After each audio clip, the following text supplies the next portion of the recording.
Bonjour Église missionnaire évangélique baptiste de l'Outaouais, voici vos annonces pour la semaine du 26 septembre 2021.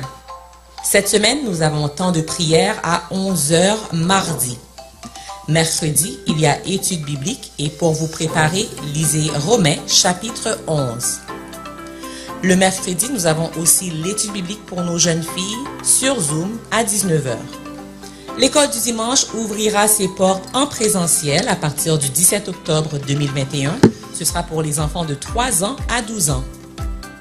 Le ministère Femmes au cœur de la mission se rencontre tous les 3e vendredis du mois à 19 h. La prochaine rencontre sera le 15 octobre 2021. La jeunesse a repris ses activités tous les vendredis. Pour les ados, c'est à 19 h et pour les jeunes adultes, c'est à 20 h. Le groupe des hommes se rencontre tous les 1er et 3e samedis du mois à 9 h. Tous les groupes connexion se rencontrent aux semaines. Si vous n'avez pas de groupe connexion ou de groupe de quartier, s'il vous plaît nous contacter à info@emebo.org. Pour participer au culte en présentiel, n'oubliez pas que vous devez vous inscrire sur notre site web à emebo.org. Vous avez toutes les semaines jusqu'à samedi midi. Si vous êtes inscrit au culte et qu'il vous arrive un empêchement, veuillez motiver votre absence à emebo.inscription@gmail.com. La famille Jean demande l'affiliation à notre belle famille d'église. Nous allons les recevoir officiellement par la main d'association très prochainement. Mettez dans votre calendrier que vendredi le 1er octobre, nous aurons notre temps de prière sur Zoom avant la Sainte Seine. Très bientôt, nous aurons notre célébration d'Action de grâce. Donc, si vous voulez partager un court témoignage dimanche, le 10 octobre, s'il vous plaît, me contacter à nviljean@yahoo.ca. Vous avez jusqu'au 1er octobre pour signaler votre intérêt. Préparons-nous à donner avec largesse pour l'offrande de l'Action de grâce. Nous nous sommes tous engagés à la dernière réunion d'affaires. Notre objectif est de 10 000 $. Vous pouvez le faire d'avance par virement Interac. Nous continuons de faire nos dons de manière électronique. L'adresse est trésorerie@emebo.org. Dans la section questions, vous mettez l'objet de votre don. Par exemple, si vous voulez faire votre don d'action de grâce tout de suite, vous allez mettre action de grâce dans la section questions. Le mot de passe est Emebo 84 en minuscule. Nous souhaitons un joyeux anniversaire à tous ceux et celles qui célèbrent un anniversaire de naissance, de mariage, de conversion. Joyeux anniversaire. À vous qui nous visitez peut-être pour la première, deuxième ou troisième fois en présentiel ou en ligne, nous vous souhaitons la bienvenue et à vous tous, bonne adoration, bon culte.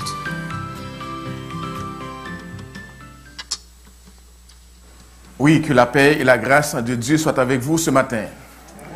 Nous sommes très contents de vous accueillir ce matin dans ce lieu d'adoration et de louange où nous adorons notre Seigneur, notre Dieu. L'Éternel a fait pour nous de grandes choses. Nous sommes toujours dans la joie de pouvoir nous joindre ensemble comme un seul peuple pour lui apporter toute notre adoration, nos confessions, nos supplications devant lui. J'espère ce matin que vous êtes dans la même disposition que le psalmiste qui dit « Poussez vers l'Éternel des cris de joie. Vous tous, habitants de la terre, servez l'Éternel avec joie. Venez avec allégresse en sa présence. Sachez que l'Éternel est Dieu. C'est lui qui nous a fait et nous lui appartenons. Nous sommes son peuple et le troupeau de son pâturage. Entrez dans ses portes avec des louanges, dans ses parvis avec des cantiques. Célébrez, bénissez son nom, car l'Éternel est bon. Sa bonté dure toujours et sa fidélité de génération en génération. N'est-ce pas que l'Éternel a été bon cette semaine encore une fois? Amen. Alors que nous soyons tous disposés pour l'adorer en esprit et en vérité. Et parce que nous sommes devant le Dieu de l'univers, nous vous prions de mettre de côté tout ce qui peut être un objet de distraction, le cellulaire, autre chose, afin de nous consacrer à l'adorer entièrement ce matin. Prions avant de chanter. Père, merci de nous accueillir en ta sainte présence. Nous y présentons avec humilité, avec reconnaissance, sachant que c'est toi qui as fait le premier pas vers nous et c'est toi qui nous as sauvés en Jésus. Et quelle est notre joie, quel est notre privilège de pouvoir venir devant toi, t'apporter notre adoration, nos louanges, toi qui en es digne. Nous entrons ce matin dans cette louange qui est toujours constante devant toi. Et c'est un privilège pour nous de nous y joindre, que notre cœur soit entièrement, totalement disposé à élever Jésus, notre Seigneur et notre Sauveur. À lui soit la gloire au siècle des siècles. Amen. Amen.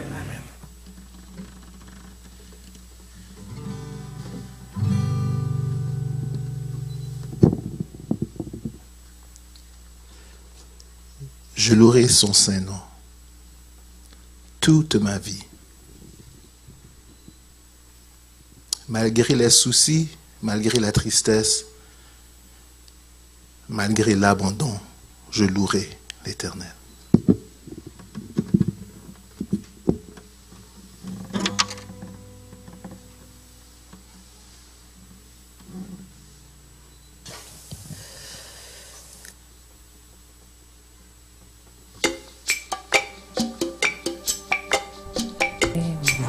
Vous pouvez vous mettre debout et chanter avec nous.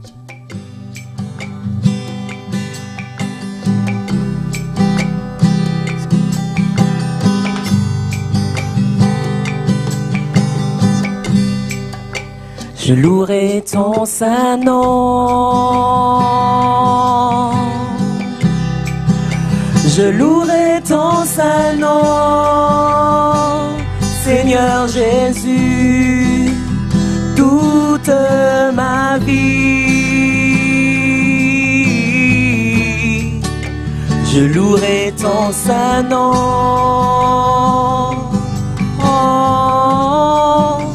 Malgré les soucis de cette vie, malgré la tristesse et l'abandon, toute ma vie, je louerai ton saint nom. Je louerai ton saint nom. Je louerai ton saint nom, Seigneur Jésus, toute ma vie. Je louerai ton saint nom.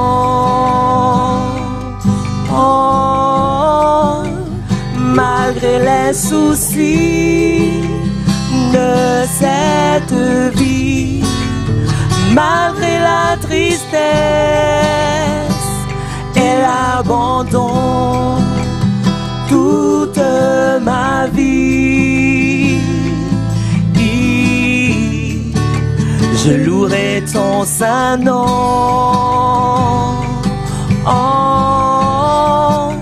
Malgré les soucis de cette vie, malgré la tristesse et l'abandon, toute ma vie, je louerai ton saint nom. Alléluia. Je louerai ton saint nom. Tu es grand Seigneur. Tu es grand Seigneur. Tu es grand Seigneur. Tu es grand Seigneur. Tu es grand Seigneur, tu es magnifique, magnifique, digne de louange. Tu es grand Seigneur, tu es magnifique, magnifique, digne de louange. Tu es grand Seigneur, tu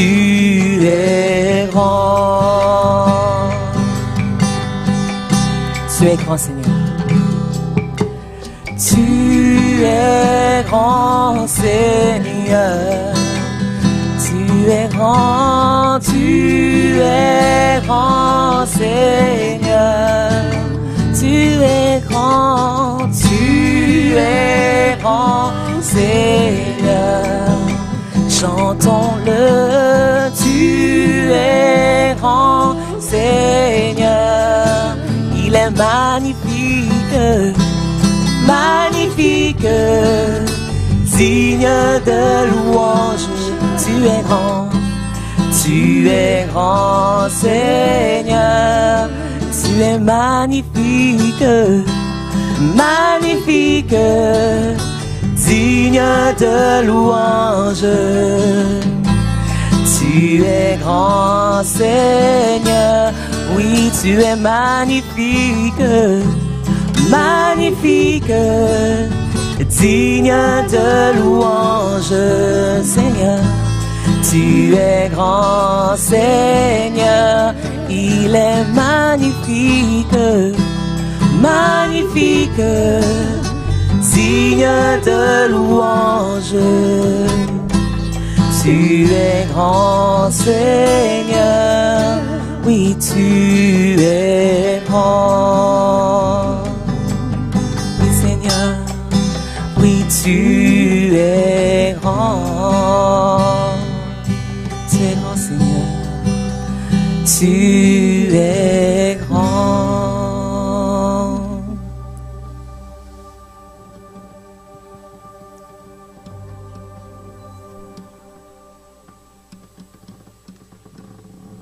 Éternel, tu es grand, Seigneur. Prenez le temps de lever la voix et adorer le Seigneur ce matin, avec vos voix. Seigneur, nous te levons ce matin. Nous te remercions, Père éternel, pour cette gloire que tu nous donnes, cette joie que tu nous donnes de t'adorer, Père. Gloire à ton Seigneur. Merci. Tu es vivant. Tu es présent. Tu es grand, Seigneur. Merci, Seigneur, pour ta fidélité envers nous. Gloire à toi.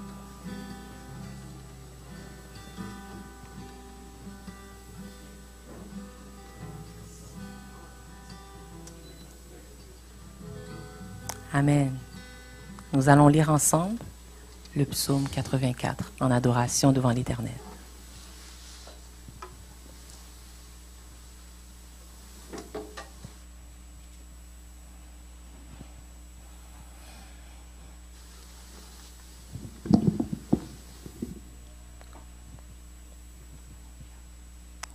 Le psaume 34, je suis désolée, 34.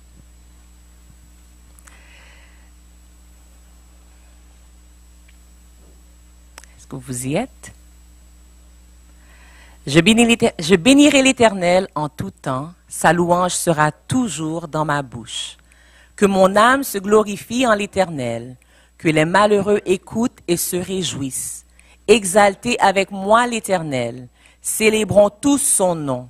J'ai cherché l'Éternel et il m'a répondu, il m'a délivré de toutes mes frayeurs.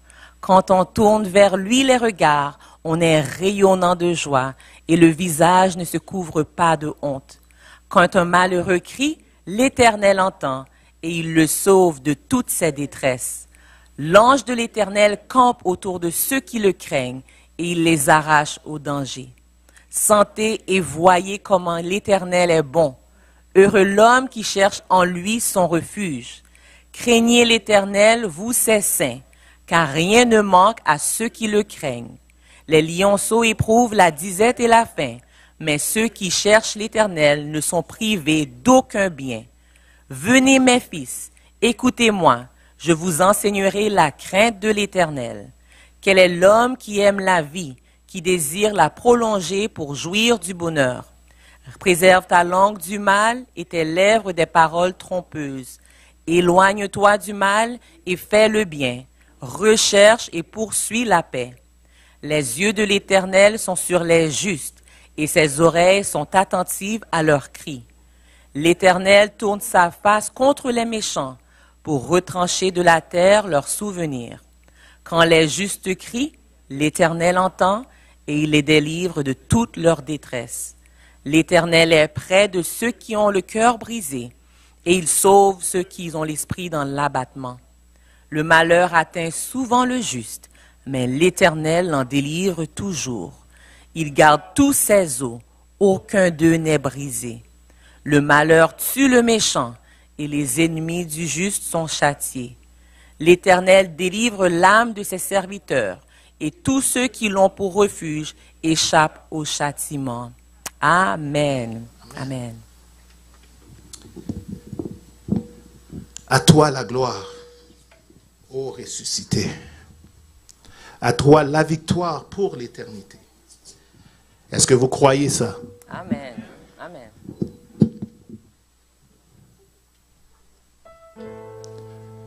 Nous voulons élever le nom de Jésus plus haut que tous les autres noms. À toi la victoire pour l'éternité.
ténèbres ont reculé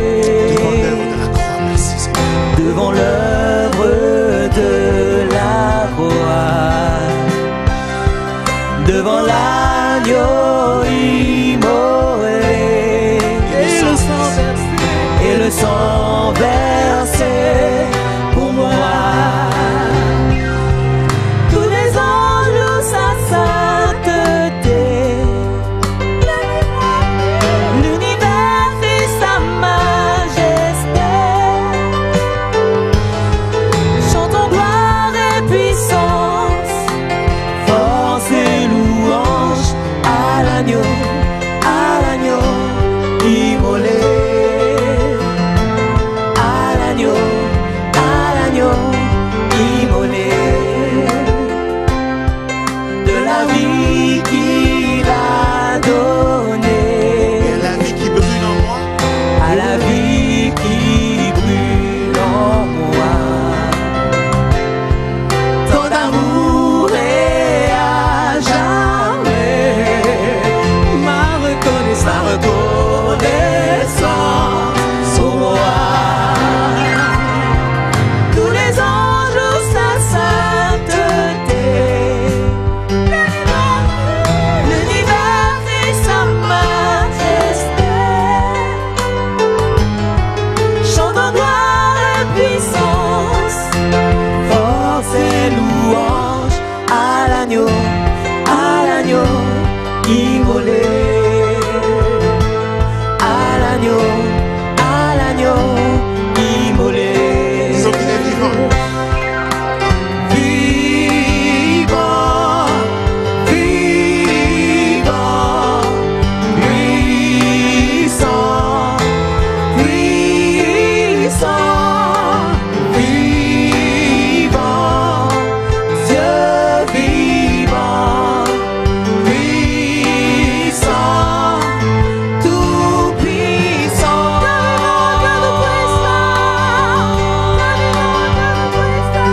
Tous les anges louent sa sainteté, l'univers et sa majesté. Chantons gloire et puissance, force et louange. Chantons gloire et puissance, force et louange.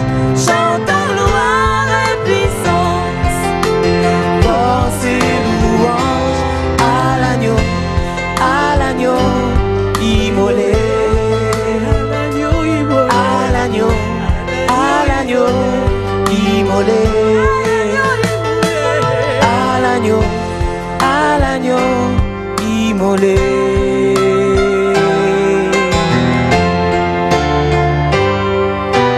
À toi la victoire pour l'éternité.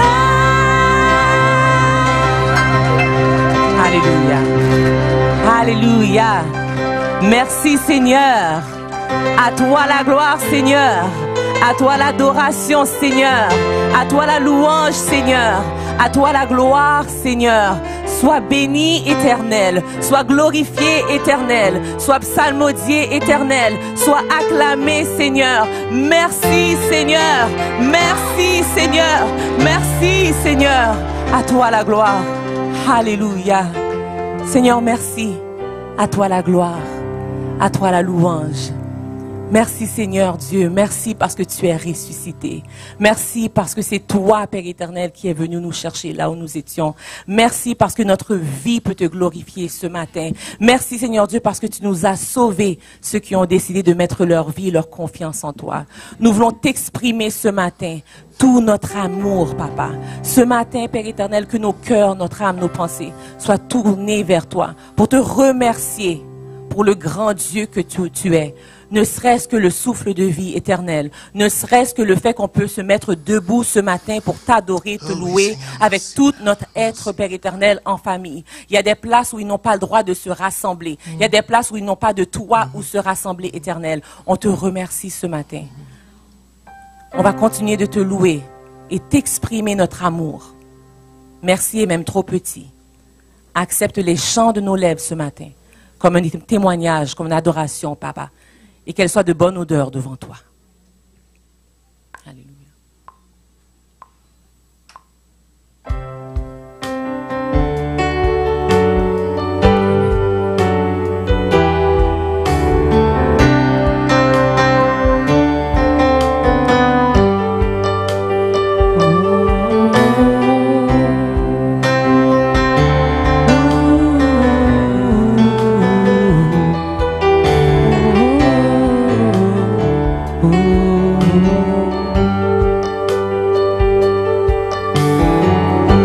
Je ne sais comment exprimer ma gratitude envers toi qui m'as aimé passionnément.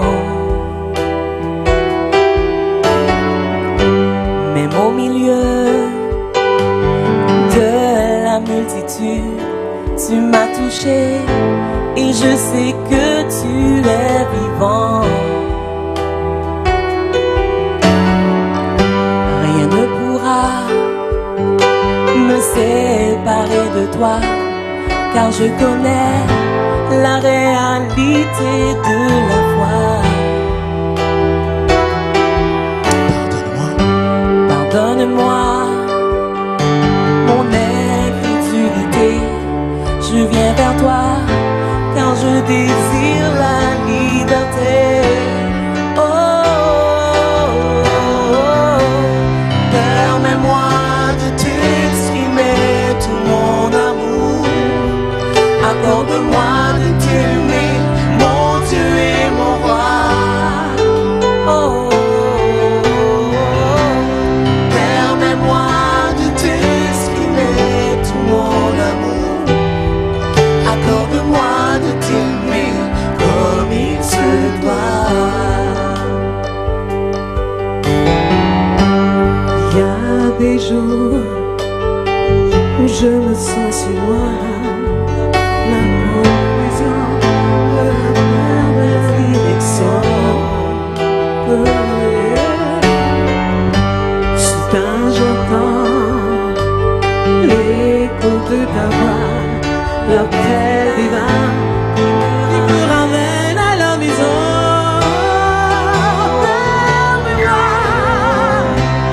Permets-moi de t'exprimer tout mon amour. Accorde-moi de t'aimer, mon Dieu et mon roi. Oh, oh, oh. Permets-moi de t'exprimer tout mon amour. Accorde-moi de t'aimer comme il se doit. Oh, oh, oh. Permets-moi de t'exprimer tout mon amour. Accorde-moi de t'aimer, mon Dieu et mon roi. Oh oui, Seigneur. Permets-moi de t'exprimer tout mon amour. Accorde-moi de t'aimer comme il se doit. Accorde-moi de t'aimer comme il se doit. Accorde-moi de t'aimer comme il se doit. Seigneur, merci. Merci pour ton amour. Merci parce que tu nous as aimés le premier.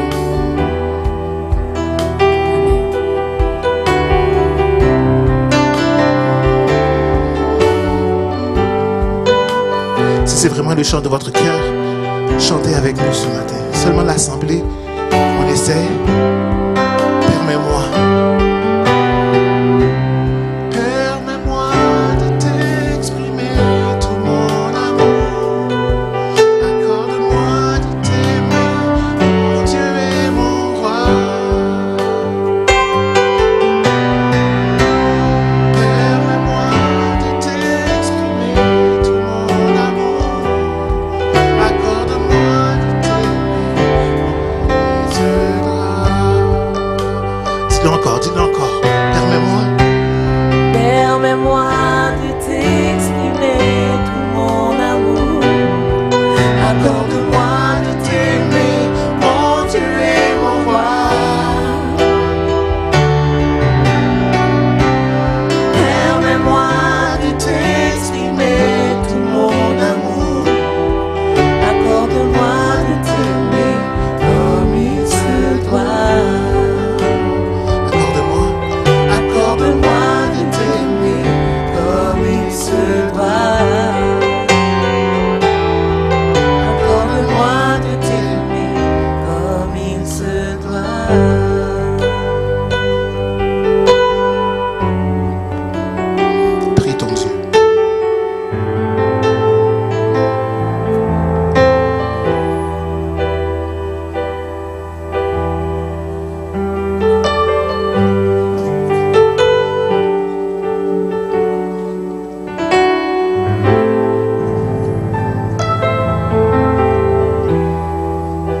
Je vous invite à prier dans vos cœurs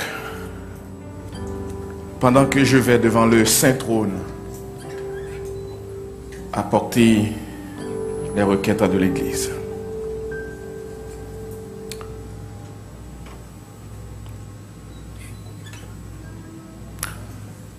Notre Père Céleste,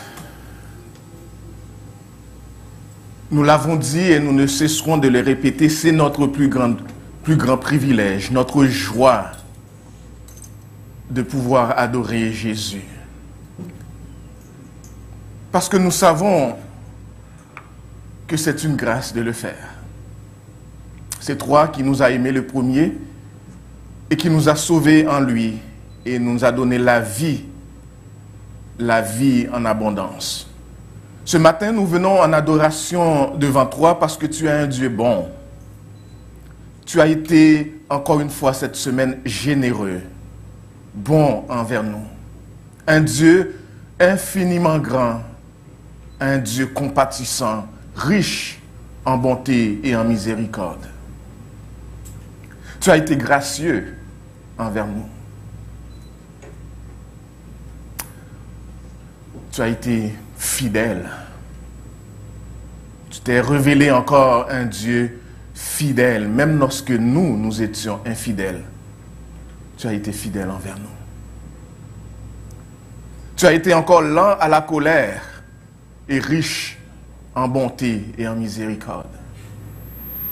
Tes bontés se sont renouvelées constamment envers nous. Tu es ce Dieu insondable. Ce Dieu jaloux qui n'accepte pas qu'on associe sa gloire à qui que ce soit d'autre.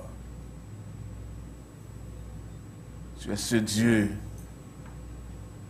infiniment grand. Mais nous reconnaissons aussi, ô Dieu, que tu es ce Dieu saint. Un Dieu parfaitement pur dans tous ses actes. Tu ne badines pas avec le péché. Tu répugnes le péché.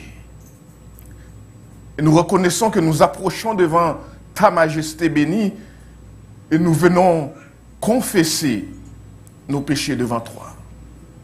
Parce que ta parole nous dit, si nous confessons nos péchés, tu es fidèle et juste pour nous les pardonner et nous purifier de toute iniquité.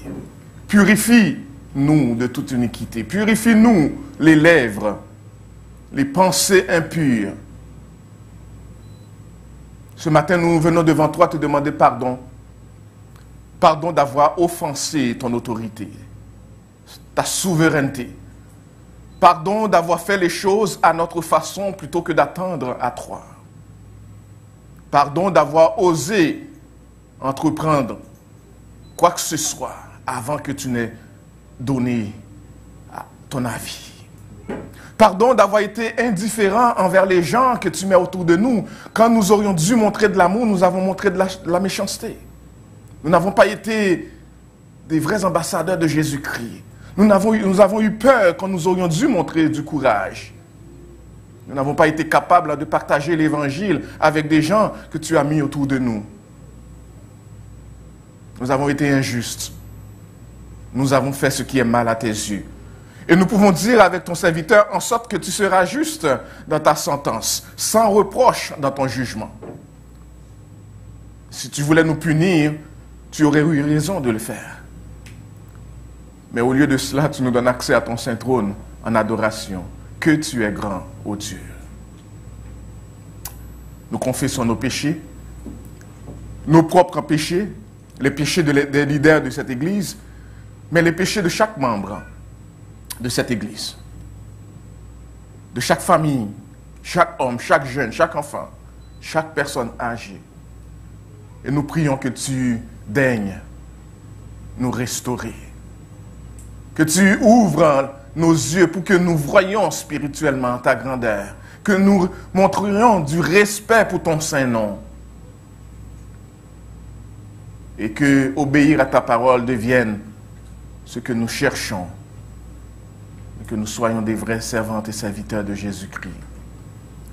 Nous confessons nos péchés devant toi ce matin.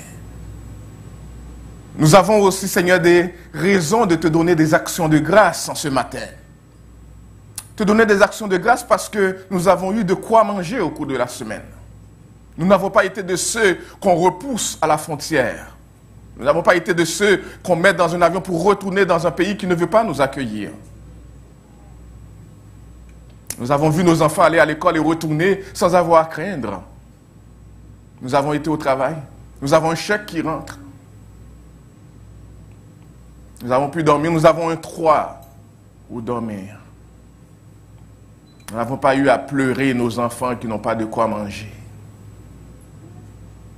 Nous avons été capables d'être nourris par la nourriture spirituelle. Nous pouvons entrer dans un sanctuaire et élever ton saint nom. Nous pouvons entendre l'étude de ta parole. Nous pouvons te prier en paix. Nous pouvons aller voter et revenir à la maison sans entendre des tirs. Nous pouvons élire un gouvernement. Nous avons des raisons de te donner des actions de grâce. Mais nous voulons aussi te supplier ce matin pour tous ceux qui ne peuvent pas t'adorer ce matin. Pour tous ceux qui doivent se cacher devant leur épouse et leurs enfants parce qu'ils ne sont pas en mesure d'apporter quoi que ce soit de nourriture à leurs enfants. Nous prions pour ces hommes et ces femmes qui doivent marcher des pays pour essayer de traverser et trouver un lieu où vivre en paix.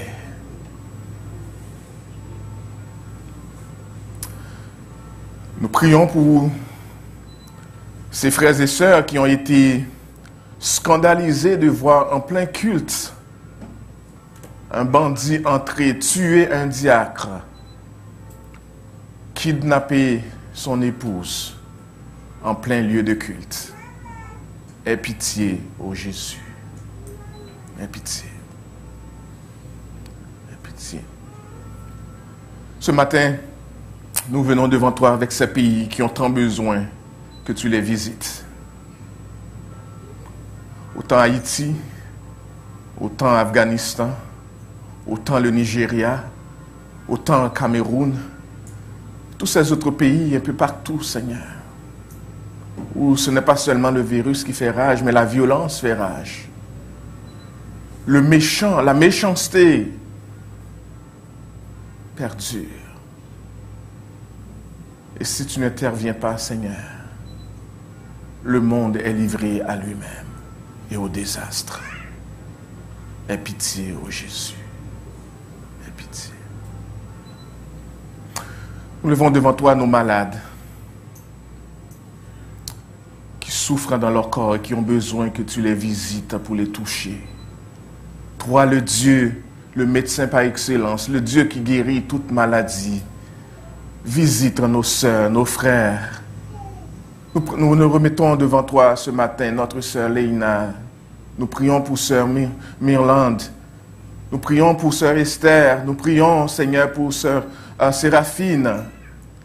Nous prions pour nos personnes âgées qui ont besoin que tu les visites et que tu touches leur corps. Nous pensons entre autres à notre sœur Danielle. Visite ta servante. Renouvelle, Seigneur, les forces. Sois un secours pour ceux qui attendent à toi, ô Jésus. Soutiens les familles qui sont bouleversées par toutes sortes d'épreuves. Nous savons, Seigneur, que tu permets pas des épreuves pour rien. Permets, ô Dieu, que ces familles sortent de ces épreuves encore plus consacrées et disposées à servir Jésus, parce que renouvelées par la force qui est en toi. Fais provision de grâce pour cette Église. Nous avons tant besoin de toi. Fais-nous grâce d'avoir les yeux fixés sur Jésus, d'attendre à Jésus, et éloigne-nous, Seigneur, de l'orgueil, de penser, Seigneur, que nous aurions mérité quoi que ce soit de toi. Intrinsèquement, tu nous ne dois rien. Tout ce que tu fais, c'est grâce. Tout est grâce, tout est miséricorde, tout est compassion.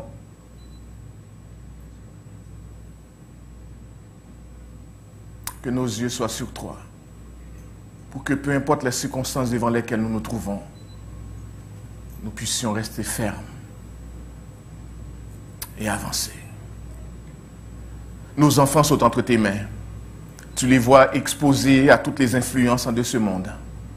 Nous prions que tu les protèges. Nous prions que tu mettes déjà ta main sur eux et que tu les appelles au salut et qu'ils fassent déjà la différence là où tu les places. Nous prions que tu leur donnes d'obéir à toi, aux parents, d'obéir à toute autorité que tu places sur leur vie. Nous prions, Seigneur, qu'ils soient déjà de ceux qui peuvent se mettre en debout quand tout le monde dans ce monde reste assis. Et qui peuvent prendre parole pour toi et s'identifier fièrement à Jésus-Christ. Reçois les dîmes et les offrandes que ton peuple t'apporte tout au cours de cette semaine. Preuve de reconnaissance devant toi pour ce que tu as fait. Toi qui as donné la santé, l'être et le mouvement. Toi qui as donné un emploi. Toi qui prends soin. Toi qui pourvois. Que c'est notre privilège de pouvoir revenir et t'honorer avec nos dîmes et nos offrandes. Délie tous ceux qui sont encore enchaînés, qui ne peuvent pas le faire. Fais provision de grâce pour ceux qui sont responsables de gérer les biens de cette Église. Qu'ils le fassent avec sagesse et discernement. Et que le reste de ce culte, comme nos cultes quotidiennes, soit un parfum de bonne odeur que nous t'apportons devant toi. À toi Jésus, à qui soit la gloire, l'honneur et action de grâce au siècle des siècles. Amen. Amen. Amen. J'invite maintenant les familles Auguste et famille Jean à s'approcher alors que nous allons présenter nos enfants au Seigneur.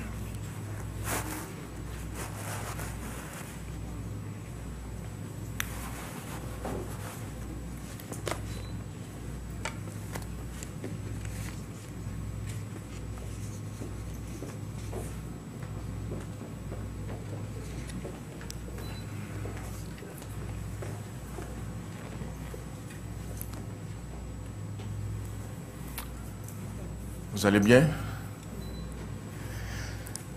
Ce matin, nous nous réjouissons avec les familles Auguste et famille Jean pour la bénédiction de Dieu par l'ajout d'un autre enfant. Je dis un autre parce que vous en avez chacun d'autres enfants et peut-être que vous en aurez d'autres enfants. Ce n'est pas moi qui ai de décider cela. Parce que Dieu vous permet d'accueillir cet autre enfant dans la famille biologique respective. Et nous sommes contents à la demande de ses parents, de les présenter officiellement au Seigneur. En fait, vous savez, on dit les présenter officiellement, c'est de manière symbolique parce que nous croyons que ces enfants ont déjà été présentés au Seigneur. C'est le Seigneur qui les a donnés et qui les connaît. À l'occasion de cette cérémonie que nous faisons avec joie, reconnaissance des parents qui veulent remercier le Seigneur et lui demander la protection sur leurs enfants. C'est important de nous rappeler, chers amis, qu'il ne s'agit pas d'un baptême. Il ne s'agit pas d'un baptême. Un baptême qui est une décision personnelle suivant la conversion d'une personne, alors que dans ce cas, ce sont les parents qui décident de présenter leurs enfants. Donc, les enfants ne sont pas en mesure de prendre cette décision-là. On ne fait pas le baptême des enfants, des bébés, des poupons. La présente cérémonie ne sauve pas l'enfant. C'est important que vous le rappeliez. L'enfant est sauvé, sera sauvé seulement lorsqu'il va mettre sa foi en Jésus-Christ, qui, par la grâce de Dieu, sauvera ceux qui le veulent.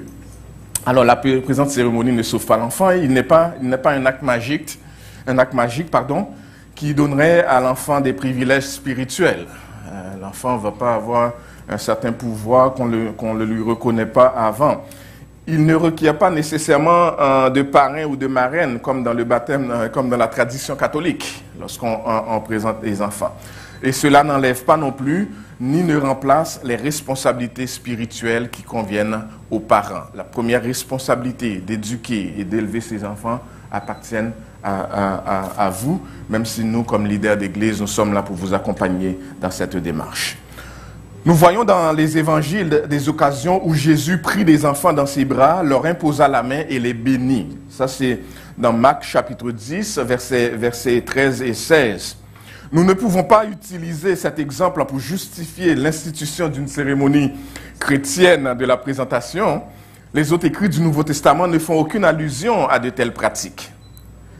Et nous comprenons que cet accueil était pour Jésus une occasion d'enseigner au sujet du royaume de Dieu qu'il annonçait à ce moment-là. Cependant, le geste de Jésus, le geste qu'il a fait, n'est pas dépourvu d'un certain sens d'accueil des enfants. Et c'est pour cela que nous nous sentons à l'aise comme Église d'accueillir nos enfants à l'Église. Jésus dit à une autre occasion aussi que de recevoir un petit enfant en son nom, c'est de le recevoir lui-même.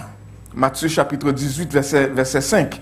Le verbe recevoir, j'aime le répéter, contient en fait l'engagement à aimer cet enfant, à protéger cet enfant, à l'élever, instruire l'enfant qu'on accueille pour qu'il désire, pour lequel on désire, remercier le Seigneur. On a une responsabilité envers cet enfant. En présentant les enfants ce matin, les parents, ce sont des parents chrétiens qui s'engagent à se soumettre au Seigneur Jésus-Christ et à sa parole pour être des modèles de foi, de sainteté pour vos enfants. Modèle de foi, de sainteté pour des enfants. Les parents doivent s'engager à reconnaître le Dieu révélé en Jésus-Christ comme le seul vrai Dieu et l'enseigner. Aimer l'Éternel au-dessus de toute autre chose. Instruire les enfants avec la parole de Dieu chaque jour, selon Deutéronome et selon le psaume 78. Alors concrètement, qu'est-ce que cela veut dire? Cela veut dire concrètement lire la parole de Dieu avec eux, prier pour eux et avec eux, leur enseigner sur la base de la parole de Dieu, être des exemples à l'image de Jésus-Christ pour eux. Alors, famille Auguste, est-ce que c'est à cela que vous vous engagez ce matin en présentant votre enfant ce matin? Oui. À l'enseigner, l'instruire selon la parole de Dieu et à être un exemple de foi pour lui? Merci. Famille Jean, est-ce à cela que vous vous engagez ce matin? Être un exemple de foi pour cet enfant, pour que cet enfant puisse juste à regarder à vous et voir des images dans des serviteurs et des servantes de Jésus-Christ. Je ne vous les ai pas encore présentés, ces enfants s'appellent Samuel Hans, Auguste et Tara Beverly Jean, que nous ne pouvons pas prendre dans nos bras. Elle me regarde comme pour dire, comment tu sais mon nom, toi?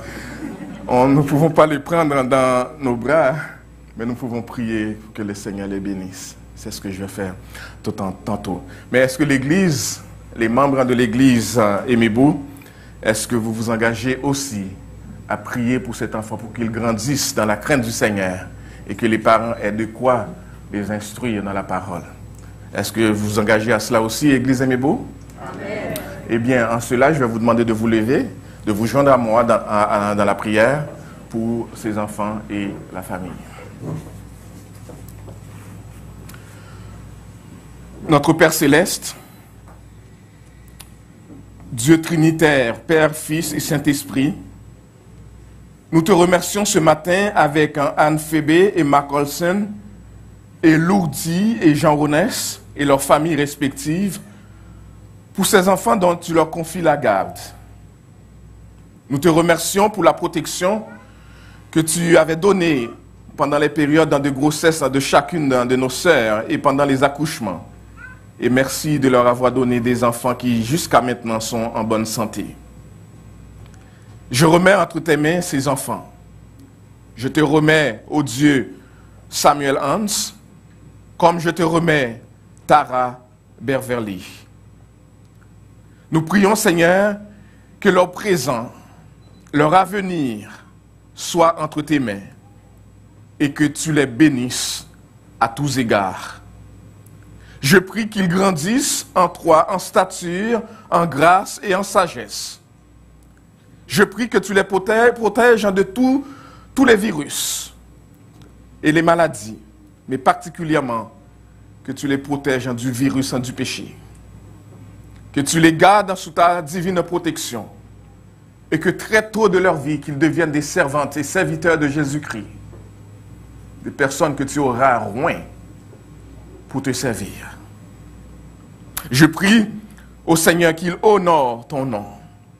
Je prie que tu pourvoies aux besoins des Augustes et Jean pour prendre soin de Samuel et de Tara Beverly, comme les autres enfants que tu leur as confiés. Accorde-leur d'être des vrais serviteurs de Jésus-Christ, qui t'aiment et vivent dans l'obéissance à tes commandements, qu'ils soient des modèles pour leurs enfants. Donne-leur d'enseigner tes commandements à leurs enfants et de les instruire dans la voie qu'ils doivent suivre, pour que devenus grands, Samuel Hans, Tara Beverly, garde ta parole et ne s'en détourne pas. Fais cela, ô Dieu. Fais cela pour eux, parce que nous avons osé te demander tout cela dans le précieux nom de Jésus-Christ, notre divin Sauveur et Seigneur, celui qui vit et règne au siècle des siècles. Amen. Amen. Je vais prononcer les paroles de bénédiction sur ces enfants.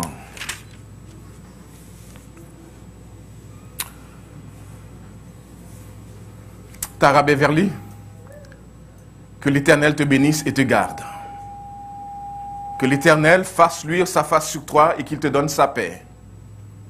Que l'Éternel tourne sa face vers toi et qu'il t'accorde sa grâce. Amen. Amen. Samuel Hans, qui préfère contempler ce qui se passe à l'extérieur, que l'Éternel te bénisse et qu'il te garde. Que l'Éternel fasse luire sa face sur toi et qu'il te donne sa paix. Que l'Éternel tourne sa face vers toi et qu'il t'accorde sa grâce. Amen. Amen. Amen. Et comme nous faisons régulièrement, nous offrons un certificat à, laissez-moi vérifier que c'est le bon nom, à chacun de nos enfants et leur Bible que nous les invitons à lire chaque jour. Que le Seigneur vous bénisse abondamment. La même chose pour vous aussi. Le Seigneur vous bénisse. Allez dans la paix du Seigneur.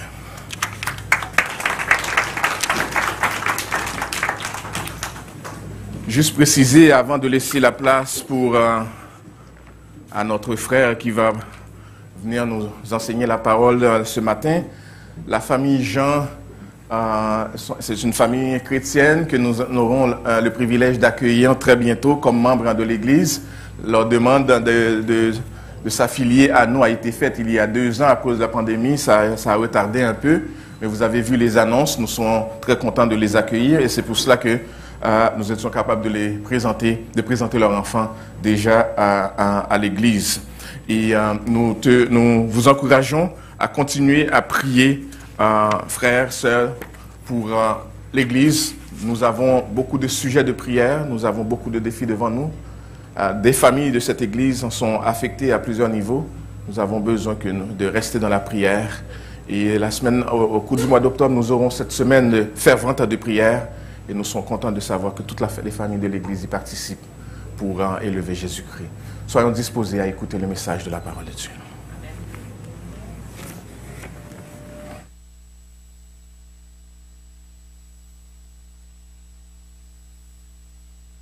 Ouvrons notre Bible à Ésaïe chapitre 57. Ésaïe chapitre 57. On reprend notre étude dans le livre de l'Évangile selon Ésaïe, le livre du prophète Ésaïe. Et je vais lire le chapitre pour nous. Écoutons bien ce que Dieu a dit et a à nous dire. au travers de sa parole. Ésaïe 54, je commence au premier verset. Écoutons la parole de Dieu. 57, je m'excuse. Oui, je vais lire 57. Non, oui, 57, et puis on va lire tout ça ensemble. Merci, ma soeur. C'est à mon tour, hein? Le juste périt, et nul n'y prend garde. Les gens de bien sont enlevés, et nul ne fait attention. Que c'est par suite à la milice que le juste est enlevé. Il entrera dans la paix, il reposera sur sa couche. Celui qui aura suivi le droit chemin. Mais vous, approchez ici, fils de l'enchanteresse, race de l'adultère et de la prostituée. De qui vous moquez-vous? Contre qui ouvrez-vous une large bouche et tirez-vous la langue? N'êtes-vous pas des enfants de péché, une race de mensonges, s'échauffant près des térébintes, sous tout arbre vert, égorgeant les enfants dans les vallées, sous les fonds des rochers? C'est dans les pierres polies des torrents qu'est ton partage. Voilà ton lot. C'est à elle que tu verses des libations, que tu fais des offrandes. Puis j'être insensible à cela? C'est sur une montagne haute et élevée que tu dresses ta couche. C'est aussi là que tu montes pour offrir tes sacrifices. Tu mets ton souvenir derrière ta porte et la porte et les poteaux. Car loin de moi, tu lèves la couverture et tu montes. Tu élargis ta couche et tu traites alliance avec eux. Tu aimes leur commerce. Tu choisis une place. Tu vas auprès du roi avec de l'huile. Tu multiplies tes aromates. Tu envoies au loin tes messagers. Tu t'abaisses jusqu'au séjour des morts. À force de marcher, tu te fatigues. Et tu ne dis pas « j'y renonce ». Tu trouves encore de la vigueur dans ta main. Aussi n'es-tu pas dans l'abattement. Et qui redoutais-tu? Qui craignais-tu pour être infidèle? Pour ne pas te soucier de moi? Est-ce que je ne garde pas le silence et depuis longtemps? C'est pourquoi tu ne me crains pas. Je vais publier ta droiture et tes œuvres ne te profiteront pas. Quand tu crieras, la foule de tes idoles te délivrera-t-elle? Le vent les emportera toutes, un souffle les enlèvera. Mais celui qui se confie en moi héritera le pays et possédera ma montagne sainte. On dira, frayez, préparez le chemin. Enlevez tout obstacle du chemin de mon peuple, car ainsi parle le Très-Haut, dont la demeure est éternelle et dont le nom est saint. J'habite dans les lieux élevés et dans la sainteté, mais je suis avec l'homme contrit et humilié, afin de ranimer les esprits humiliés, afin de ranimer les cœurs contrits. Je ne veux pas contester à toujours, ni garder une éternelle colère, quand devant moi tombent en défaillance les esprits, les âmes que j'ai faites. À cause de son avidité coupable, je me suis irrité et je l'ai frappé. Je me suis caché dans mon indignation, et le rebelle a suivi le chemin de son cœur. J'ai vu ses voies, et je le guérirai. Je lui servirai de guide. Je le consolerai, lui et ceux qui pleurent avec lui. Je mettrai la louange sur les lèvres. Paix, paix à celui qui est loin et à celui qui est près, dit l'Éternel. Je les guérirai. Mais les méchants sont comme la mer agitée, qui ne peut se calmer, et dont les eaux soulèvent la vase et le limon. Il n'y a point de paix pour les méchants, dit mon Dieu. Parole du Seigneur. Personne ne t'a garanti que la vie serait juste. C'est ça que mon père me disait tout le temps, lorsque je me plaignais de quelque chose quelconque. D'habitude, je me plaignais d'avoir fait des devoirs autour de la maison, d'étudier des choses comme ça. Puis je disais, c'est pas juste. Puis mon père m'a dit, il n'y a personne qui t'a promis une vie juste. Mais ça semble être souvent le cas, n'est-ce pas, pour nous? La vie ne semble pas être juste. On sert, si on est croyant, on sert un Dieu juste, mais bien souvent, la vie n'est pas juste. Et pour des jeunes, des fois, on peut rire un peu de ça parce qu'ils vont apprendre. Moi, j'ai à moitié appris en tout cas. Mais si cette attitude nous caractérise, cette idée que la vie n'est pas juste, vraiment, à quoi bon vivre selon la parole de Dieu, à quoi bon être juste moi-même si la vie n'est pas juste, nous finirons amers et vicieux. Et on ne va pas chercher que notre propre bien. Et on ne l'aura jamais. Mais il n'en reste pas moins que la vie, surtout la vie des justes, semble injuste, bien souvent. Mais est-ce le cas? Et comment Dieu voit ceci dans le cas de son peuple bien-aimé?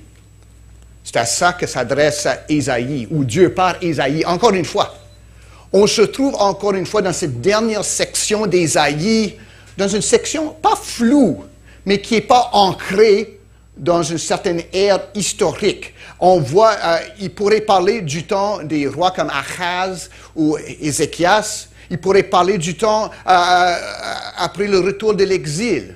Il pourrait et il parle de notre temps à nous, le peuple élu de Dieu, l'Église de Jésus-Christ. Mais ici, il s'adresse à les rebelles qui ont l'air de prospérer et les justes qui ont l'air de tirer de l'arrière. Isaïe ici parle aux petits restes, les fidèles qui bien souvent sont en petit nombre comparé à ceux qui se diraient fidèles, mais ne le sont pas. Il parle à ce petit reste, à son époque et à travers l'histoire. Comment rester fidèle, comment garder l'espoir, comment glorifier Jésus, même à travers la souffrance, et le faire honnêtement. Pas avec une grosse sourire au visage, mais en dedans, je dis, c'est pas juste, Dieu n'est pas juste, la vie, ça ne vaut pas la peine. Comment être honnête et intègre en nous, en même temps en ayant l'espoir qui est vrai, parce que Dieu l'a garanti. Ici, on voit que le juste est dédaigné par les malins qui ont l'air de prospérer. Mais c'est un mot-clé là-dedans, mais la paix de Dieu revient au juste. Donc, on va parler de la mauvaise perception des pieux, la perfidie des infidèles et aussi la promesse de paix aux pénitents. Donc, on commence ici, là où on a terminé, avec la perception des pieux. On voit, puis on parle maintenant vraiment du peuple du serviteur. Dieu, à travers Ésaïe, s'est révélé comme le roi souverain, mais aussi en même temps le serviteur qui souffre pour son peuple. Puis le peuple qui suit ce serviteur, puis nous savons c'est qui, c'est Jésus-Christ, le serviteur immolé puis ressuscité. Dieu qui s'est humilié pour sauver son peuple, ceux qui suivent les tracés de ce serviteur souffrant, souffrent eux-mêmes à leur tour. Ça ne devrait pas nous surprendre. Mais on voit ici que dans les premiers deux versets, que ça a l'air, vu du monde, bon, tu regardes à quoi ça sert la justice. On est mieux de fêter, puis faire ce qu'on veut, puis mourir par la suite. Parce que vraiment, vivre en sainteté, ça ne donne rien. Puis les deux versets qu'on voit ici révèlent, les premiers deux versets révèlent comment pense le monde, comment voit le monde. Peut-être ce matin, comment vous voyez votre sort en Jésus-Christ et comment Dieu le voit. Le juste périt et nul n'y prend garde. Les gens de bien sont enlevés et nul ne fait attention que c'est par suite de la malice que le juste est enlevé. Autrement dit, ça a l'air que bon, être juste, c'est juste une sentence de mort. Être un genre de bien, autrement dit, genre de bien, ça veut dire un genre d'achesed, un genre qui est fidèle, miséricordieux, selon les exigences de l'alliance. Et ont vu la bonté de Dieu envers eux, ils sont eux-mêmes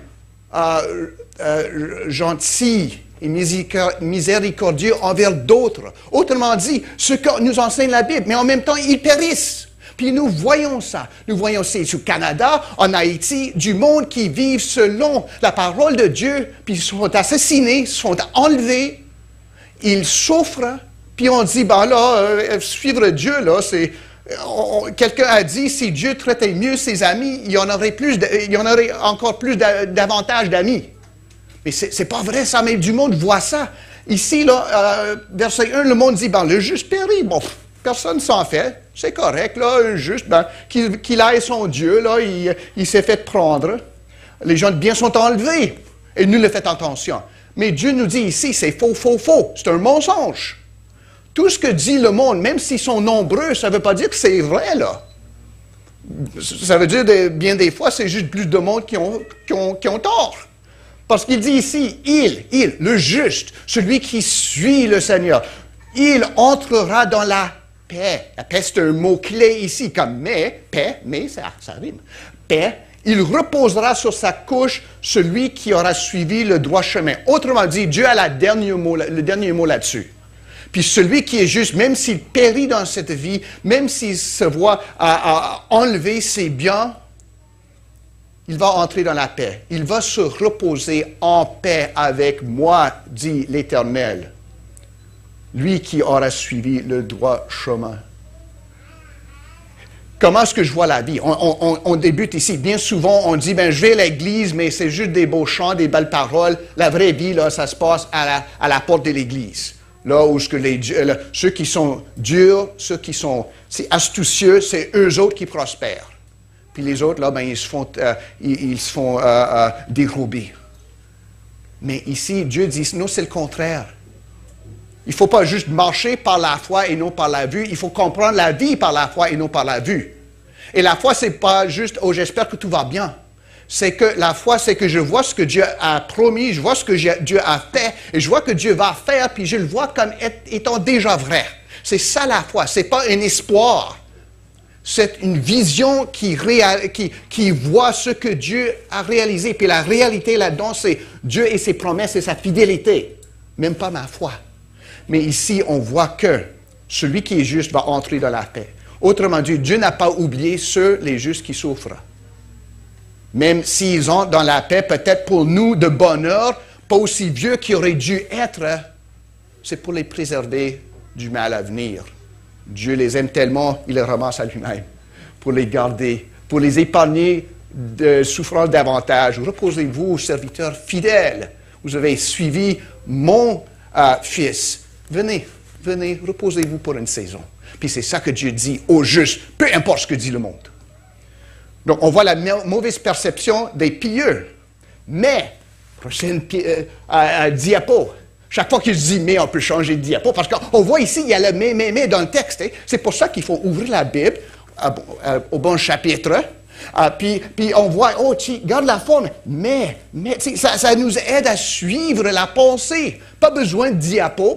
On va montrer les diapos quand même. Mais pas besoin parce que j'ai la parole devant moi qui donne son propre ébauche, sa propre maquette de la pensée. Mais, verset 3, « mais vous ». Autrement dit, vous abusez de mon peuple, vous qui pensiez que faire du mal pour prospérer, c'est bien correct, puis moi, j'étais absent, j'étais à la toilette ou quelque chose comme ça. Nous, il dit, mais vous, approchez ici, je vais vous parler là. C'est comme le juge qui dit, approchez-vous du banc ici.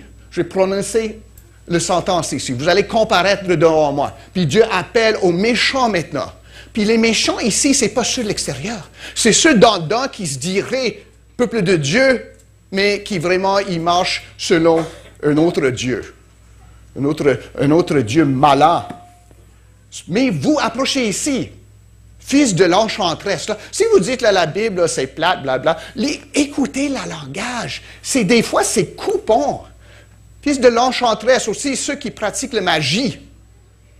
Race de l'adultère, la prostituée, ils parlent au même monde, là. C'est des mots difficiles ici, mais il faut les recevoir parce que c'est comme ça que Dieu voit l'infidélité, la manque de foi qui mène à la méchanceté. Dieu, là, il ne joue pas ici, là. Il est ferme, il est coupant pour que nous puissions nous repentir. On va voir, c'est ça le but. Pas juste être difficile, être épineux. Non, c'est pas ça le but de Dieu. C'est pour nommer ce qui est faux pour que ça change pour devenir vrai. Donc, vous rapprochez ici, fils de l'enchanteresse, race de l'adultère, de la prostituée. Prostituée comment? Parce qu'une prostituée ici, c'est quelqu'un qui spirituellement est infidèle au Dieu d'Israël. Puis on voit ça à travers les Écritures. Hein. J'ai donné quelques exemples. En Osée, si vous osez, lisez Osée, vous allez voir que il parle de quoi? Gomer, puis tout ça. C'est comme pas une parabole, mais c'est une allégorie étendue de comment Dieu s'est fait trahi par son peuple élu qui est allé jouer avec d'autres dieux.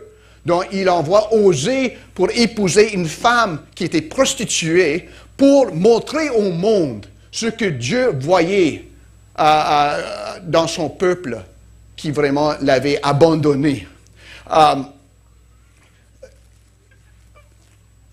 Ézéchiel 16, c'est un des chapitres les plus difficiles à lire dans la Bible, je trouve. Le langage est vraiment féroce là-dedans. Mais on voit comment Dieu est en colère contre ceux qui le nomment comme Dieu, mais vraiment servent un autre Dieu.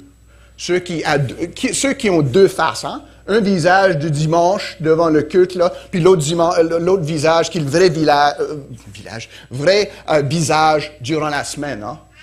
Dieu les traite de prostituées.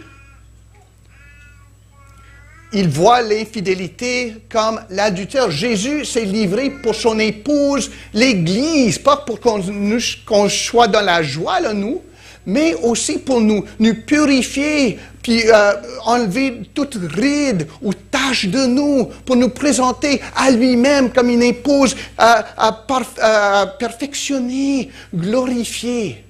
Jésus est mort pour ça. Puis c'est moi, si je me nomme comme croyant, qui je fais ce que je veux, je dis à Jésus, ben là, t'es un sucker, là. Parce que tu penses avoir épousé l'Église, mais moi, je vais jouer dans le champ, là, avec ce que je veux. C'est ça, essentiellement, ce qu'on fait lorsqu'on dit, j'aime Jésus, mais en fin de compte, je sers d'autres dieux. Petits dieux, on ne parle pas des idoles comme ça, on parle du mammon, on parle du renommé, on parle des fois du succès, de l'argent, toutes sortes de choses qui pourraient déplacer Dieu dans notre cœur et dans notre conduite aussi. Donc, on voit ici que, vraiment, Dieu est en colère. La Bible, ce n'est pas un conte de fées, là. On voit du vrai colère ici parce que Dieu voit ce qui arrive à ceux qui le rejettent. C'est l'enfer, la condamnation. C'est quelque chose de sérieux. Donc, Dieu est en colère. Puis si on pensait jamais que le péché, c'est juste briser quelques règlements obscurs, le péché, c'est une trahison de Dieu. Puis il le prend comme ça. Nous qui nous nommons chrétiens ce matin, puis on pense truquer Dieu, tu sais, on va lui passer un sapin. Il est en colère parce que c'est un mensonge qui présume qu'il est stupide, qui est aussi que son amour ne vaut rien parce que je choisis comme je veux. C'est comme l'infidélité dans le couple, mais pire. C'est comme ça que Dieu le nomme ici. Puis c'est ce verset 4, de qui vous moquez-vous? Autrement dit, ce monde-là, qui avait abandonné Dieu au cœur, puis en conduite, puis même peut-être en même temps, il y allait au temple, là. Mais je vais jouer le chant un peu, je vais faire ce que je veux, puis je vais faire ce que les autres vont voir, hein, Dieu aussi, je vais le tromper. Il dit, ben, ce qui arrive, ça finit pas là. Il se moque des justes. Les justes qui parient, puis le monde dit, ben là, vous avez mérité ça, Dieu n'est pas capable de vous sauver, Dieu ne se soucie pas de vous. C'est ce monde-là, en verset 4, à qui s'adresse Dieu, le Dieu des justes. Il s'adresse à ceux qui se moquent de ses enfants, de ses fidèles. De qui vous moquez-vous? Contre qui vous ouvrez une large bouche et tirez-vous la langue? N'êtes-vous pas des enfants de péché? Autrement dit, vous n'êtes pas mes enfants à moi. Vous êtes les enfants du serpent. Pas les enfants de Ève, vous êtes les enfants du serpent. Puis on voit dès le début, là, on a cette grande bagarre qui définit notre histoire. Lisez le livre de Genèse. Genèse chapitre 3, il y a la sémence de la femme, autrement dit, de qui viendrait le Messie, puis il y a les autres qui vont marcher avec le serpent. Et lui, il n'y a pas de pied non plus. Ils vont marcher avec le serpent ici, même division ici. Vous êtes des enfants de péché, une race de mensonges. Dieu, là, il n'épande pas ses paroles ici. Il va pour décrire un peu ce qui se passe. Puis peut-être, juste à le lire, il parle de quoi, là, ici? Ben, s'échauffant près des térébinths, sous tout arbre vert. Autrement dit, ça parlait de l'adoration des faux dieux. des idoles. Il allait sur les collines où il y avait des arbres, là, puis c'est là qu'il adorait. Puis, pour pas être trop explicite, ici, l'adoration, ça se passait au lit. Autrement dit, il y avait un côté sexuel là-dedans. C'est pas juste l'adultère théorique là-dedans ici. C'est vraiment, ça faisait partie de l'adoration. C'est vraiment le coucher des fois avec les prostituées, sacrées, disons. Donc, lorsqu'il dit « vous échauffez », c'est vraiment « wow, on y va ». C'est pas juste s'échauffer auprès d'un feu ici. Hein? Isaïe parle des détails de la louange païenne ici. Puis il ne comprend pas, il n'est pas doux. Égorgeant des enfants de les vallées, sous les fonds des rochers. Aussi, il y avait les sacrifices humains qui étaient associés avec ça. Ces dieux-là, ce n'était pas juste choisir un autre Dieu parce que le Dieu d'Israël, ce n'est pas exactement mon goût. On voit choisir un autre Dieu, ce n'est pas juste ne pas choisir louer le Seigneur, c'est choisir la méchanceté. On voit ici la prostitution et le sacrifice des enfants qui faisaient partie du louange des faux dieux. Puis ça n'a pas changé. Lorsqu'on abandonne Dieu, c'est pas qu'on prend rien. On suit la piste des faux dieux de nos jours. On n'en fait plus ça, Pastor Gordon, il n'y a pas ça. Bon, voyons ce qu'on fait là de nos jours. Ayant comme société abandonné Dieu, puis une bonne partie de l'Église avec. Maintenant, nous qui nous prenons comme un peuple avancé, bien libéraux, pas dans le sens politique, là, mais ça a perdu ça là depuis les dernières élections. Personne qui, tu sais, on est génial, on est avancé, scientifique, là, on est arrivé, nous. Mais qu'est-ce qui est arrivé? Nous avons délié le congrès sexuel du mariage. OK, on a séparé ce que Dieu n'a dit de ne jamais séparer. Puis on le voit maintenant, le sexe, comme juste un moyen de se faire plaisir. On le fait à notre mesure, comme on veut, quand on veut, avec qui on veut. La sexualité d'un monde déchu, ça ressemble à ça. De notre jour et du jour de Moloch en même temps. On a séparé le mariage du dessein de Dieu. Et on a donné notre propre définition. Maintenant, là, il y a très peu de mariages. Le monde reste à côté pour aussi longtemps que ça leur convient. On a des hommes qui se marient aux hommes, des femmes qui se marient aux femmes, puis on appelle ça mariage. Pourquoi? Parce qu'on a délié le mariage du dessein de Dieu. Puis on voit maintenant, il y a très peu de mariages comme tel. On a dit non aux enfants que produisent l'acte sexuel. On avorte des bébés quand on ne les aime pas. Ou sont trop encombrants. Lorsqu'on se fatigue de notre conjoint, on abandonne notre conjointe avec les enfants qu'on a fait, puis on s'en va choisir une autre, parce que c'est plus facile. Hein? C'est ça qui arrive. Nous pensons du monde avancé, puis ce sont des traditions démodées, là, ces choses-là. Mais on fait la même chose que Isaïe accuse ici au peuple d'Israël. C'est juste qu'on le fait d'une autre façon. Peut-être on n'a pas Moloch ou des poteaux d'Ashtaroth, mais on a nos propres idoles sexuelles et de liberté charnelle qui dominent. On n'est pas différents, les amis. Donc les accusations d'Isaïe restent. À notre temps aussi. On a présenté des enfants ce matin. Hein?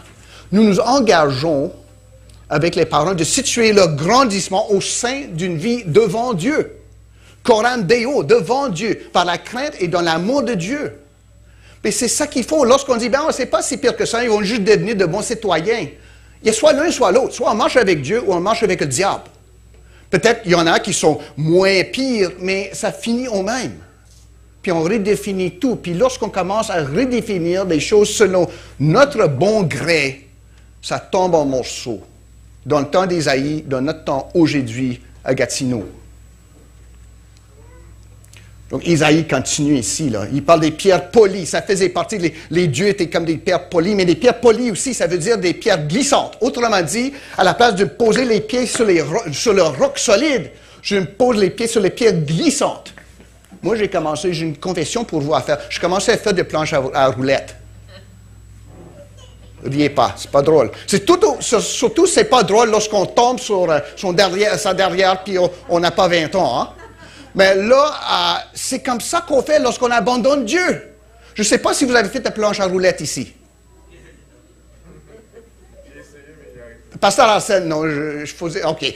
En tout cas, vous vous placez là-dessus, puis foum, comme ça. Hein?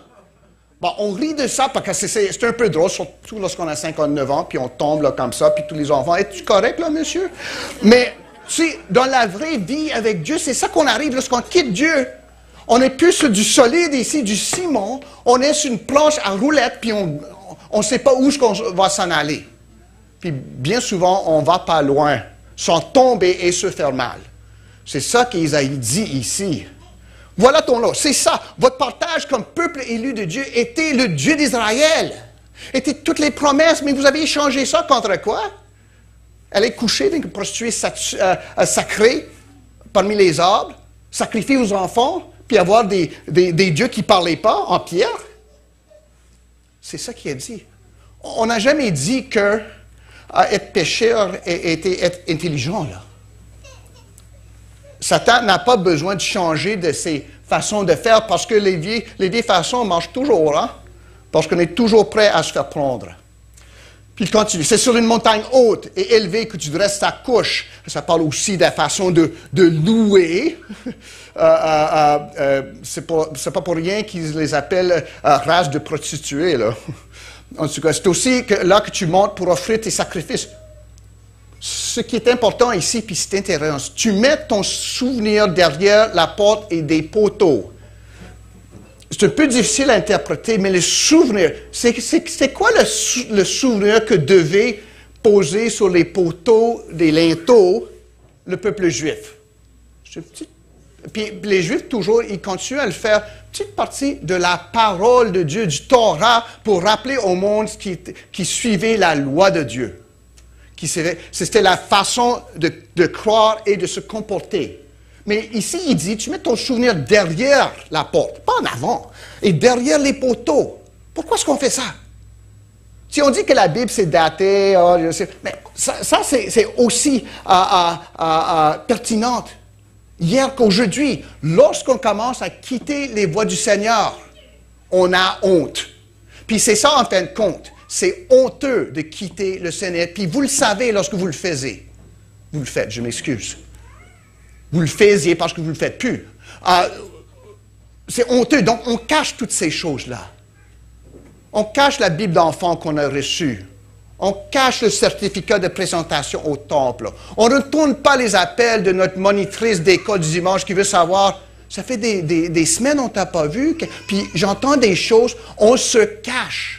Parce qu'au cœur de nous, au fond de nous, nous avons honte. Puis c'est ça qu'Isaïe dit ici. Puis on va voir que ça a tourné un peu le langage un peu. C'est une accusation vraiment dans le face. Mais il dit, là, tu mets ton souvenir derrière. Tu élargis ta couche. Tu fais alliance. Autrement dit, on est en train de reculer un peu de ce qu'on connaissait, de ce qu'on savait qui était saint et beau. Et on se recule peu à peu. On se cache, on a honte. La moitié du travail de l'un des pasteurs, c'est rappeler du monde qui sont en train de quitter par la porte derrière l'Église. Hein? Juste peu à peu. Pas tout à la fois, juste peu à peu. Puis les pasteurs, les diacres, les anciens, les représentants responsables des ministères ont allé chasser parce qu'ils voient, ils se cachent. Hein? C'est parce que je ne crois plus en Dieu. Oh, je crois en Dieu, mais je suis occupé. Ou vous devez comprendre, la blonde que je sorte avec, je sais pas qu'elle n'est pas croyante, mais vous comprenez, on s'aime, puis je vais le convertir. Ou des choses comme ça. Puis, c'est peu à peu. C'est ça qu'on fait, hein? Ici, nous mettons notre souvenir derrière la porte et le poteau. C'est être rebelle, c'est pas une dignité, c'est pas du bravoir. Du bravoir, c'est suivre le Seigneur dans un monde qui ne veut pas le suivre. C'est facile, c'est stupide, c'est lâche de l'abandonner. Et on le fait par étapes parce qu'on a honte. Parce qu'on le fait. Puis Isaïe l'adresse ici. On continue. Verset 10. Il y a des détails ici. Mais verset 10, à force de marcher, tu te fatigues et tu ne dis pas, j'y renonce. Tu sais, on voit ici que Dieu est en colère, mais il n'a pas fini avec ce monde-là. Il dit, regarde, examine-toi. Comment ça va pour toi? On dirait en anglais, how's that working for you? Tu as quitté le louange de Dieu, tu as quitté les voies de l'Éternel, tu te moques des justes. Comment ça va pour vous là maintenant? C'est une question honnête ici. Tu te fatigues toujours, mais tu n'as même pas le courage de dire, OK, je retourne au Seigneur. Non, je vais continuer parce que, mais je vais continuer. C'est pas logique. Tu trouves encore de la vigueur dans ta main. Aussi, n'es-tu pas dans l'abattement? Vous êtes fatigué. Le Seigneur ne prend pas plaisir à ceux qui souffrent pour l'avoir rejeté. Il les appelle à revenir. Puis ici, on en voit comme s'il a demandé à eux de s'approcher de lui devant le banc de justice. Il dit à eux, ben, pensez-y. Ça ne marche pas votre affaire. Ce n'est pas digne, vous ne prospérez pas. Changez de voie, changez de façon. Quand tu crieras, la foule de tes idoles te délivrera-t-elle? Le vent les emportera toutes. Un souffle les enlèvera. Autrement dit, ce qui semble marcher pour vous aujourd'hui, demain, ça ne va pas marcher. Puis on l'a vu, nous. Peut-être on l'a vu dans notre propre cas. Moi, je l'ai vu dans mon propre cas. Ça fait, grâce à Dieu, des décennies. Mais on voit que la voie du transgresseur, c'est difficile. C'est dur de se porter rebelle contre Dieu. Et il dit ici, considérez ça. Dieu n'est pas simplement jaloux. Des fois, on dit, ben Dieu devrait être plus grand de se faire trop de ce que je fais, moi. Je veux juste être libre. Mais Dieu nous aime trop pour dire ça. Dieu est jaloux, mais sa jalousie, c'est parce que je vais enlever quelque chose à Dieu. C'est plutôt que je me détruis en m'enlevant de la voie du Seigneur. Je me détruis moi, puis ça ne lui rend pas gloire, puis ça me détruit, puis ça ne rend pas plaisir à Dieu. Donc, Ésaïe présente la religion tiède de mélanger la foi de Dieu avec une autre croyance comme l'adultère. Mais en même temps, un adultère qui rend aveugle ceux qui le pratiquent et les rend malheureux, misérables, pitoyables. Et en même temps, ils pensent y trouver leur joie, puis c'est emporté par le vent. Mais, prochaine diapo, mais celui qui se confie en moi héritera le pays et possédera ma montagne sainte. Il revient aux justes. Il a parlé à ceux qui se moquaient des justes, à ceux qui s'avéraient rebelles. Il n'a pas fini avec eux, par exemple. Mais celui qui se confie en moi héritera le pays. On dira, frayez, préparez le chemin. C'est comme Ésaïe 40, verset 3. Préparez un chemin dans le désert. C'est ça que Jean-Baptiste a fait pour Jésus-Christ. Ça parle d'un retour du peuple qui était exilé. Ici, il dit que vraiment, le juste, c'est Dieu lui-même qui va frayer le chemin, va préparer un chemin pour lui. Car ainsi parle le Très-Haut, dont le demeure éternel et dont le nom est saint. J'habite dans les lieux élevés et dans la sainteté. Mais je suis avec l'homme contrit et humilié, afin de ranimer les esprits humiliés, afin de ranimer les cœurs contrits. Ça, c'est à la fois un encouragement pour les fidèles et un appel pour les rebelles. Vous voyez? On a Dieu qui est saint, grand, trop haut, je ne peux pas. Des fois, on dit, oh, montre-moi ta gloire, mais je ne serai pas en mesure de recevoir sa gloire. Mais sa gloire s'est manifestée en Jésus-Christ. Lui qui était haut est venu, et qui reste haut, je m'excuse, est venu proche de nous, en Jésus-Christ. J'habite dans les lieux élevés et dans la sainteté. Autrement dit, je suis trop bon pour vous, là. Vous devriez être comme Ésaïe qui dit, oh, malheur à moi, je suis un homme pécheur lorsque je garde, même je m'aperçois un peu de la gloire de Dieu. Mais il dit en même temps, même si c'est vrai, je suis avec l'homme contrit et humilié. Autrement dit, mais si je contris humilié, j'ai l'air d'être encore plus loin de Dieu, le Dieu glorieux. Mais le Dieu glorieux qui aime les pécheurs est descendu en Jésus-Christ, m'a haussé la tête, m'élever le menton pour que je puisse le voir la gloire de Dieu dans le face de Jésus-Christ. C'est ça qu'il a fait. C'est pour ça que Dieu n'insiste pas qu'on atteigne sa gloire, sa perfection. Il nous demande en humilité de nous approcher de Jésus-Christ. Lui qui s'est humilié pour nous. Il a pris la forme d'un serviteur, s'est humilié en obéissant jusqu'à la mort de la croix pour nous. C'est ça le Dieu que nous servons. Ce n'est pas un Dieu qui va monter sur les montagnes, sur les couches. Ce n'est pas un Dieu qui exige le sacrifice de nos enfants. C'est un Dieu qui est venu vers nous en Jésus-Christ. Puis c'est ça, lorsqu'on parle d'un Dieu qui est avec l'homme contrit et humilié. Je ne veux pas contester à toujours, ni garder une éternelle colère, quand devant moi tombent en défaillance les esprits, les âmes que j'ai faites. Ça parle à ceux qui sont toujours rebelles. À vous peut-être ce matin. Les rebelles, ce n'est pas une cause perdue, pas encore. Dieu dit, je suis en colère contre vous. Je rejette vos accusations contre mes bien-aimés. Mais je vous dis, tournez-vous de bord. Je vous dis que je ne prends point plaisir dans la mort d'un pécheur, mais je vous demande de vous tourner. Pourquoi est-ce que vous allez mourir? Tournez vers moi et vivre. C'est ça que Dieu dit ici. L'homme humilié, c'est jamais trop tard, malgré ce qu'on aurait pu faire, malgré que maintenant, ce matin que vous faites, peut-être vous êtes en train de garder ça à la maison en plein délit de péché. Dieu n'a pas fini avec vous. Il demande et il vous exige toujours de vous tourner vers lui. Venez à moi, vous tous qui sont lourdement chargés. Je vais vous donner du repos. Laissez vos charges à mes pieds, portez ma charge sur vos épaules et suivez-moi. C'est ça que dit Jésus. Donc, on voit ici un Dieu qui est en colère contre la rébellion, mais un Dieu aussi qui appelle toujours des pécheurs à se tourner vers lui.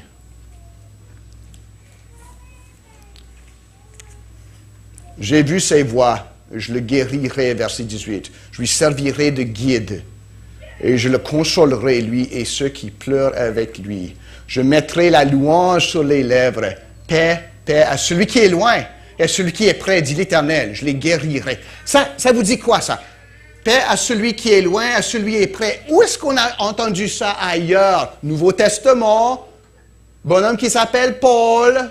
C'est ça, oui, c'est ça. Livre des Éphésiens, chapitre 1, verset 17. Ça parle de Jésus-Christ qui appelle les païens et les Juifs à lui-même un monde. Le mur, comme notre mur ici, abattu. Qu'on soit un peuple en Jésus-Christ.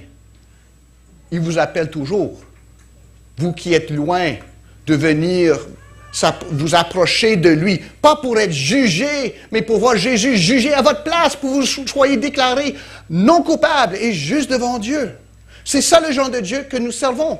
Pas un Dieu des collines, mais un Dieu qui a descendu des cieux nous sauver. Qui pourrait abandonner un Dieu comme ça? Un Dieu qui s'est abandonné, il a abandonné sa place de gloire pour mourir pour moi? Est-ce que je vais l'abandonner? Jamais de la vie. Est-ce que vous êtes trop loin pour être sauvé? Jamais de la vie. S'il est venu des cieux sauver des pécheurs, vous qui vous trouvez ailleurs, vous trouvez loin de l'Église, loin de Dieu, vous n'êtes pas assez loin pour vous sauver de Dieu. Vous êtes assez propre pour qu'il vous sauve. Venez à lui. C'est ça que Dieu ici. Mais les méchants, dernier diapo, mais les méchants sont comme la mer agitée qui ne peut se calmer et dont les eaux soulèvent la vase et le limon. Il n'y a point de paix pour les méchants, dit mon Dieu. On finit le chapitre avec comment est-ce qu'on appelle ça? Bookends, en français. Des choses qu'on met pour garder les livres ensemble. Bookends. Des choses qu'on garde. Vous savez c'est quoi, hein? Je n'ai pas les mots, je m'excuse. Il va me revenir avec ça plus tard. Hein? Je m'excuse, frère. On a ça, les deux premiers versets puis les deux derniers versets. Ça fait comme un inclus. On a commencé. Le commencement du chapitre 57, verset 1, verset 2, il entrera dans la paix, il reposera sous sa couche. Ça, c'est le juste, celui qui s'est donné, à celui qui s'est donné pour lui, Jésus-Christ. À la dernier verset. Les méchants sont comme la mer agitée, il n'y a pas de paix. Vous pensez peut-être ce matin chercher la paix. Oh là, Pasteur Arsène, il parle tout le temps du péché, de la repentance. Moi, j'ai eu mon voyage. Donc, je vais prendre mon voyage, puis je vais vivre pour moi-même. Vous n'aurez jamais de la paix. Je vous le promets. Parce que Dieu le dit, et je l'ai vu, et je l'ai vécu moi-même. Vous n'aurez pas la paix sans Jésus-Christ. Une paix passagère. Ça, c'est la paix de minuit avec des bouteilles devant vous. mais sa paix devient le matin, sous gueule de bois. Vous êtes couché chez quelqu'un, vous ne le connaissez même pas, et vous avez honte, vous avez encore plus honte parce que vous ne vous souvenez plus de ce que vous venez de faire. C'est ça la paix des méchants. Est-ce que ça, c'est votre paix ou c'est le repos que donne Dieu? Le repos que donne celui qui s'est reposé dans le tombeau pour nous, mais le troisième jour, il s'est ressuscité pour notre justification. C'est ça ce que Dieu nous offre. Il donne un choix, il nous fait face à notre choix. Est-ce qu'on choisit de faire notre propre couche, puis de mourir là-dedans, de se tourner vers lui pour avoir le repos que Dieu, en Christ seul, nous donne? C'est pas trop tard, mes amis. Vous qui êtes en Jésus-Christ, qui persévérez, mais vous vous demandez pourquoi? Pourquoi? Encore cette semaine, des choses sont mal allées. Est-ce que Dieu m'a oublié? Ça, c'est faux. Il ne t'a pas oublié. Il est avec vous. Il marche avec vous. Continuez de marcher avec lui. Mais si vous dites, ben là, ça ne vaut plus la peine, ou ce Dieu-là, c'est juste un conte de fées, ça ne l'est pas. Gardez votre vie dans le miroir.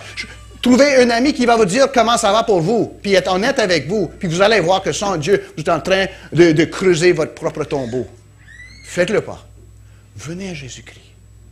Trouvez votre paix en lui, dans celui qui s'est donné pour des pécheurs. Il ne vous rejettera jamais, jamais.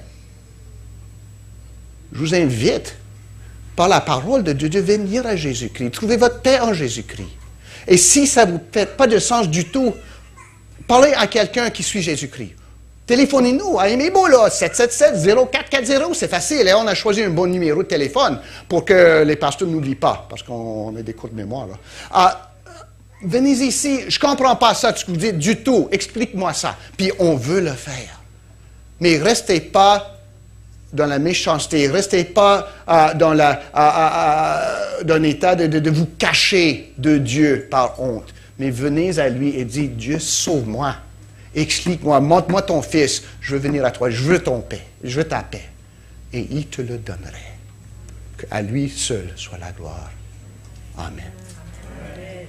Prions ensemble. Ô Père Céleste, nous te remercions de ce que toi qui es saint et élevé, tout-puissant, omniscient, toi qui as tout créé selon ta volonté, toi de qui la gloire nous détruirait, vu ouvertement et face à face. Dans ta miséricorde, à la place de nous détruire pour notre rébellion, tu as envoyé Jésus-Christ. Tu t'es abaissé au Dieu en Jésus-Christ. Tu t'es humilié afin que nous, en nous humiliant, puissions avoir la vie en Jésus-Christ seul. Merci, ô Père. Je prie pour ceux aujourd'hui qui trouvent le chemin de l'obéissance difficile et long. Oh, donne-leur la persévérance, qu'ils voient vraiment au-delà la prochaine courbe. Jésus les attend, il ne les a jamais quittés, il est toujours avec eux. Puis ceux qui ont essayé de quitter le chemin de la vie, rappelle-les, nous te prions, ô Dieu. Montre-leur leur faute, leur honte, et dis-leur clairement que Jésus a pris cette honte sur lui-même, se faisant crucifier comme un criminel, pour que tous ceux qui viennent à lui aient la vie éternelle et la paix avec Dieu. Ô Père, merci pour ta miséricorde, qu'elle se répande de plus en plus sur plus de monde rebelle comme nous, afin que nous puissions chanter ta louange. Toi, qui nous as sauvés de l'enfer et qui s'est prononcé notre Père en Jésus-Christ, au nom de qui nous prions. Amen.